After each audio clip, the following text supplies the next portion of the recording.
അംബേദ്കറെ അപമാനിച്ച Amit Shah രാജിവെക്കണമെന്ന് Kozhikode MP MK Raghavan. പ്രസ്താവന തിരുത്താനോ തള്ളിപ്പറയാനോ പ്രധാനമന്ത്രി തയ്യാറായിട്ട BJP നേതാക്കളുടെ പ്രസംഗം സമൂഹത്തിന് വിരുദ്ധമാണ് എന്ന് തെളിഞ്ഞുവെന്ന് കൂടി പറയുന്നു MK രാഘവൻ. അമിത്ഷായുടെ മനസ്സും മോദിയുടെ മനസ്സും എന്താണെന്ന് വളരെ കൃത്യമായി നമ്മുടെ രാജ്യത്തെ ജനങ്ങൾ തിരിച്ചറിഞ്ഞിരിക്കുന്നു.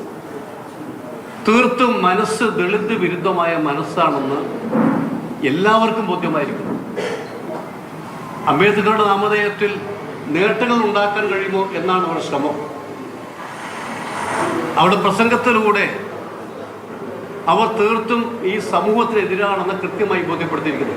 അമിത്ഷായുടെ രാജി ആവശ്യപ്പെട്ടുകൊണ്ട് ഇന്ത്യൻ നാഷണൽ കോൺഗ്രസും മറ്റ് പ്രതിപക്ഷ പ്രസ്ഥാനങ്ങളും സമരങ്ങൾ ആരംഭിച്ചിരിക്കുകയാണ്.